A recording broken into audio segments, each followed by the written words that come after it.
भारत के तमाम लगर बगर और बिल्ले जो हैं छुपे फिरते हैं और शेर एक मरतबा फिर दारा है। हमारे शेर अहमद शरीफ ने वो जवाब दिया जिसके बाद क्या अंबानी, क्या गडानी, क्या अडवाणी, ख़त्म हो गई इंडिया की कहानी। भारत को, मोदी की सोच को ये समझ क्यों नहीं आती है कि पाकिस्तान का मुकाबला करना उनके बस की बात नहीं है। बिस्मिल्लाहिर्रहमानिर्रहीम, बोलते कालम के साथ मैं आमिर रज़ा खान। और शेर जब धारता है तो लगर बगर और बागर बिल्ले जो हैं छुप जाया करते हैं, और यही हाल इस वक्त इंडिया का है। भारत के तमाम लगर बगर और बिल्ले जो हैं छुपे फिरते हैं और शेर एक मरतबा फिर दारा है, और ये शेर जो है लेफ्टिनेंट जनरल अहमद शरीफ है, DGISPR।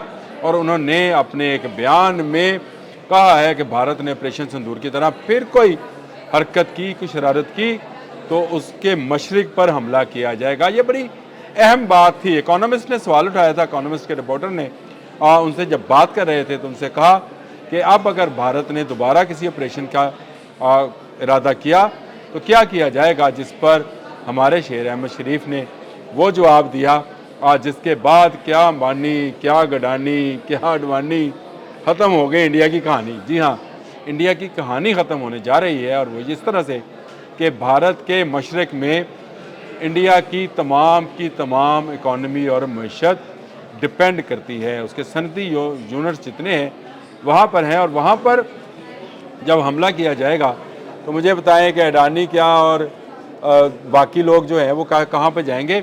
मशरक़ में अब शहर कौन कौन से आते हैं पहले ये वो सुन लें। उसमें कोलकाता है, जमशेदपुर है, रांची है, बोकारो है, राउरकेला है, भुवनेश्वर है। अच्छा, ये तमाम के तमाम जो हैं पाकिस्तानी मिसाइल्स के निशाने पर हैं। और पाकिस्तान के कौन कौन से मिसाइल यहाँ तक पहुँच सकते हैं, ये भी एक कहानी है। ये भी सुनने वाली है कि भारत की कहानी कैसे ख़त्म होगी।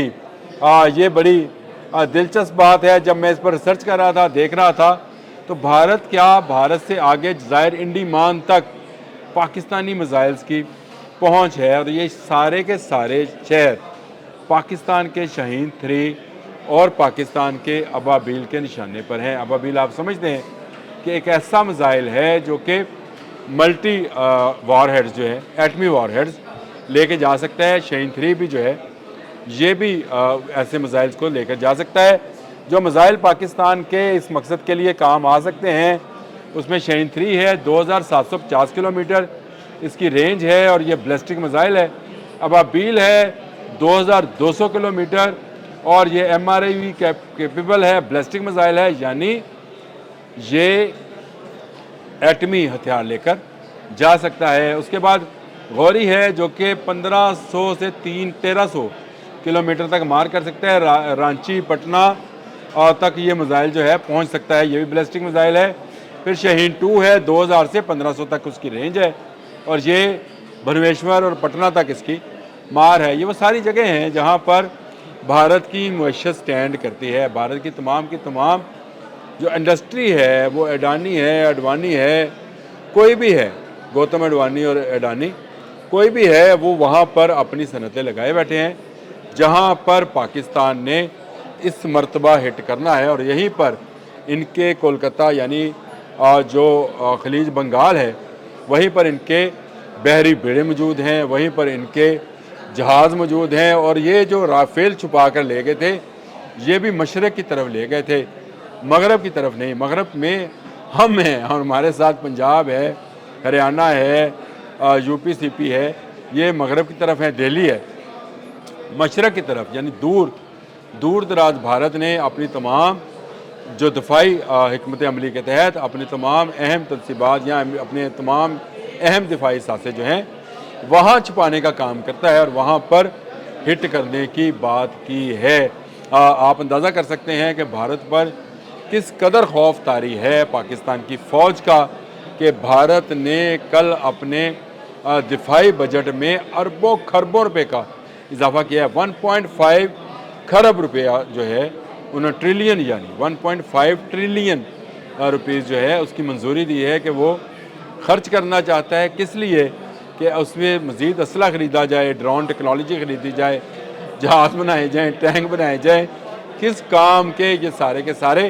पहले भी आप कहते थे कि आपके पास राफेल है, ब्राह्मोस है, अग्नि है, पृथ्वी है, किस काम आए। मई में हमारी फ़ौज ने मार मार कर आपकी दुर्गत बनाई, आपको भागकर मशरक़ में जाकर पनाह लेना पड़ी। मशरक़ मतलब फिर वही शहर जहाँ कलकत्ता है, बंगाल है, उस तरफ आप चले गए लेकर। ये याद रखें, इस दफ़ा शेर की ललकार आपके मशरक़ की तरफ है। अगर आपने कोई भी हरकत की तो क्या लाहौर, क्या इस्लामाबाद, क्या कराची, जहाँ से ऐसे ऐसे मिसाइल चलेंगे जो आपके शहरों को तहो बाला करने का, अपने दिफा में हमला हम कभी पहले नहीं करेंगे। याद रखें, आपके शहरों को तहो बाला कर दिया जाएगा अगर आपने कोई शरारत की। और अगर आप अच्छे हमसाए की तरह रहे, अच्छे हमसायों की तरह आपने कोई जो है शरारत ना की, कोई दूरंदाजी ना की, किसी फितना ने हिंदुस्तान को सपोर्ट ना किया, तो पाकिस्तानी फ़ौज किसी मुल्क के अंदर कोई मुदाखलत करने का कभी इरादा नहीं रखती है और ना कभी करेगी। यही अहमद शरीफ चौधरी का कहना था। उसने एक ललकार दी है, एक वार्निंग दी है भारत को, उस भारत को जिसकी तसीह पसंदाना पॉलिसी से बंगाल जो है मुतासर है, यानी बांग्लादेश मुतासर है, नेपाल मुतासर है, मालदीव मुतासर है, भूटान मुतासर है, चीन मुतासर है और पाकिस्तान मुतासर है। ये हिंदुआना सोच, ये हिंदुत्वा की सोच जो है, उसके ख़िलाफ़ पाकिस्तानी फ़ौज आहनी दीवार की तरह, हमारे सिपहसालार फील्ड मार्शल आसिम मुनीर और उनकी टीम हर गंदी नज़र और हर गंदे इरादे को मलियामेट करने और खाक में मिलाने की जुर्रत रखते हैं। तो जो अहमद शरीफ चौधरी ने कहा वो कर गुजरेंगे अगर भारत ने पाकिस्तान पर दोबारा हमला करने की कोशिश की। तो उसका S-400 इन मिसाइलों को पहले भी नहीं रोक पाया, अब भी नहीं रोक पाएगा। अभी तो फतह 1 और फतह 2 चले थे, फतह 4, फतह 3 आने हैं। तो शाहीन 3 बैलिस्टिक मिसाइल जो है ये जज़ायर इंडीमान तक जाता है। अबाबील मिसाइल जो बैलिस्टिक मिसाइल है ये MIRV है, ये मीडियम रेंज मिसाइल है। ये भी आपके तमाम शहरों को निशाना बना सकता है। आप कोई शरारत ना करें तो खित्ते में अमन रहे। भारत को, मोदी की सोच को ये समझ क्यों नहीं आती है कि पाकिस्तान का मुकाबला करना उनके बस की बात नहीं है। तक के लिए इतना ही। अल्लाह।